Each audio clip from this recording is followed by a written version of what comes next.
c'est Hassan Badjo. Je voudrais m'entretenir avec vous sur l'usage d'un mot qui est un véritable anachronisme grammatical, comme je l'appelle, et un abus de langage. Il s'agit du mot journaliste. Je vais quand même faire rapidement un historique pour ce qui concerne la presse. Nous avons eu ce qu'on appelle la presse papier il y a très longtemps, et chaque matin il y avait ce qu'on appelle le journal qu'on distribuait, et donc c'était des machines ou des rotatives qu'on utilisait. C'est probablement de là que le mot journal et journaliste est né, puisque c'est chaque matin qu'il fallait distribuer le journal, l'imprimer et le distribuer. Ensuite, il y a eu la radio. Et donc, on a conservé ce mot, puisque c'est toujours dans le cadre de l'information. Puis la télévision. Et actuellement, nous avons les environnements numériques, les réseaux sociaux. Donc souvent on appelle ça les supports numériques. Bon, environnement, support, c'est la même chose.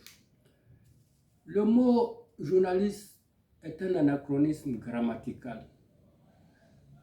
Parce que la racine, que ce soit de journal ou de journaliste, c'est jour. Nous n'avons pas le mot nuitaliste pour faire la comparaison. En grammaire, nous avons le masculin, le féminin et le neutre. Normalement, le mot nuitaliste devait exister, mais comme il n'existe pas, nous devons bien nous interroger aujourd'hui que nous avons des informations nuit et jour, pratiquement à la minute ou à la seconde près. Il y a eu une évolution technologique. Et si je fais cette vidéo, c'est pour interpeller justement par rapport à la racine du mot qui est jour et à l'évolution même technologique, puisque désormais en pleine nuit, à la seconde près, on a des informations et donc souvent même on fait des émissions spéciales quand l'événement est d'importance. Si la racine est jour, il n'y a pas de raison qu'aujourd'hui on utilise le mot journaliste ou journal. Il y a un mot-clé qui traduit ce que renferme le mot journal. C'est actualité. Et moi, je voudrais proposer qu'on remplace journaliste par actualiste. Parce que ce soit matin, midi ou soir ou nuit, on est toujours dans l'actualité. Et donc, de ce point de vue, si on utilise le mot actualiste, nous n'aurons plus affaire à cette différenciation entre jour et nuit, entre journaliste et son pendant qui devait être nuitaliste. C'est pour cela que je voudrais solliciter l'ensemble des instances académiques compétentes de la planète Terre, les grammairiennes et grammairiens du monde entier, les hommes et femmes des médias, pour qu'ensemble, nous nous battons pour que ce mot journaliste change. Aujourd'hui, il n'a plus sa raison d'être. C'est donc un débat que je veux lancer afin de demander que ce mot-là change. Et je pense d'ailleurs que le mot actualiste est plus beau. Non seulement il renferme actualité, ce qui est vraiment la définition première, mais aussi être actualiste, ça fait encore pour moi plus beau, plus moderne. Alors, le débat est ouvert. Nous avons aussi très souvent le mot féministe qu'on emploie. Lui aussi, c'est un abus de langage, c'est un anachronisme. Vous savez, le mot féministe, moi j'ai écrit, mon premier ouvrage c'était Hommage à la femme africaine. Et j'ai écrit un autre livre sur les femmes, j'ai publié des articles aussi. C'est un combat que nous menons tous. Mais je dis qu'il a une connotation péjorative. Dans féministe, vous avez féministe, ça ne veut pas dire que c'est uniquement d'abord les femmes qui doivent se battre pour cela. Et très souvent, c'est un peu cette connotation qu'on a eue. Si j'ai écrit un livre intitulé Hommage à la femme africaine, c'est bien quand même que je mène ce combat. Mais masculinisme aussi n'existe pas. Ça devait être le pendant du mot féminisme. Il n'existe pas. Il est temps que nous nous posons la question.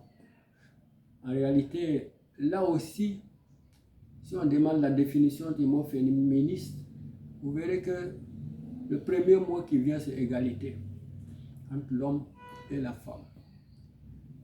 Et donc, l'égalité entre l'homme et la femme, en tout cas dans les termes de combat, puisque physiquement, ça, c'est pas possible. Mais en termes de combat, oui.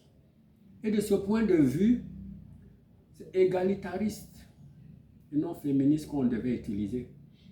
J'ai écrit un livre, comme je vous ai dit, publié plusieurs articles. Je me revendique désormais égalitariste et non féministe. Et je pense que ce serait intéressant aussi qu'on essaie de revoir cette notion, parce que si le mot masculiniste n'a pas été employé, il n'y a pas de raison que le mot féministe définisse un mouvement.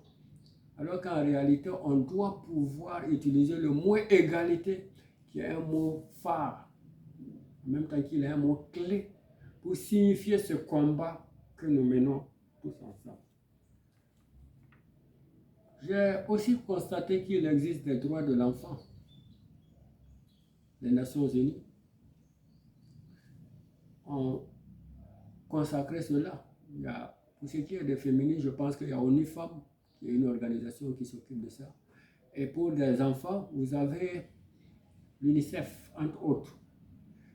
Avez-vous remarqué que le mot enfantisme n'existe pas à l'image de féministe? C'est quand même drôle. Il n'y a que féministes qui existent, alors que les enfants sont des êtres humains aussi. Et le combat, il est réellement mené. Donc, c'est pour ça que je dis que nous devons parler d'égalitariste et d'égalitarisme en tant que combat. Pour ce qui est des enfants, on retrouvera cette notion. Pour ce qui est des femmes, on retrouvera cette notion. Et pour ce qui est de l'humain avec H majuscule, en fait, puisque c'est des combats pour l'humain avec H majuscule, nous retrouverons aussi cette notion. Donc, c'est un peu là que je voudrais proposer. Ensuite, en tant que noir, j'ai beaucoup observé et réfléchi. Je vais peut-être me tromper, sauf erreur ou omission de ma part. Je crois que aucun noir n'a apporté dans les langues internationales un suffixe. Je dis bien sauf erreur ou omission de ma part. Je serais très heureux si on me dit que ça existe. Je sais que des noirs ont beaucoup apporté en ce qui concerne des mots qui sont devenus usuels. Moi-même, dans mon livre Hommage à la femme africaine, j'ai proposé quelques mots, mais aucun suffixe à mon avis. J'ai voulu remédier à cela et j'ai proposé un certain nombre de suffixes. Parce que dans ce qui est du domaine des langues internationales, il faut aussi que nous apportons toute notre contribution dans toutes les dimensions, pas seulement uniquement des mots. Ce suffixe, je vais prendre l'exemple de best-seller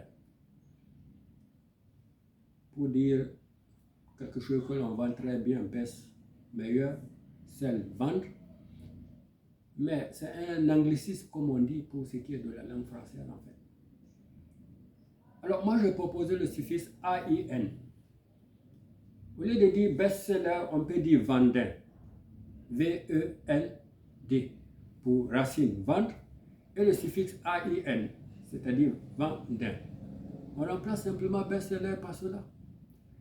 En plus, j'ai voulu que ce suffixe-là soit une originalité, une spécificité. Donc, on parle souvent de best-seller quand il s'agit de livres. Ici, on prend la racine livre et on ajoute AIN, on a livré pour un livre qui se vend bien et qui a un best-seller. Voici donc la proposition aussi que je voulais faire pour qu'on remplace cela, et en apportant des suffixes aussi aux langues internationales, j'ai souhaité en tout cas qu'il y ait une originalité. Peut-être que ça sera l'une des rares fois où on a un suffixe qui peut jouer sur double rôle. Ainsi donc, je voudrais, comme je le disais, lancer un appel aux instances académiques, donc à toutes les académies de la planète Terre, aux grammairiennes et grammairiens, aux combattants de la liberté, pour que nous innovons dans notre langage quotidien, par rapport à l'évolution même de la technologie. Il y a beaucoup de mots qui sont désormais dépassés. Vous avez vu qu'on a remplacé, par exemple, manœuvre par technicien de surface. Et je pense qu'il y a d'autres mots qui ont été aussi remplacés. Parce qu'en réalité, soit ils ne reflètent plus la réalité technologique, soit alors ils étaient en tout cas des mots qui tendaient à diminuer la dignité humaine. Dans manœuvre, vous avez main. Maintenant, on a beaucoup plus embelli ça pour rendre technicien. Il y a quand même une sorte de technicité. Ça, c'est le respect de l'humain aussi. Alors, moi, je souhaite en tout cas qu'on essaie de faire en sorte que ces mots-là puissent devenir une réalité. Le débat est ouvert, c'est à vous aussi de m'apporter vos contributions. Ce que je sais, c'est que je souhaite qu'il y ait une innovation, une nouveauté en fonction du progrès technologique que nous avons actuellement. Forcément, si on écoute des informations la nuit, je crois qu'on ne peut plus parler de journalistes, mais on peut parler d'actualistes. Voici un peu donc mes propositions. Je vous remercie.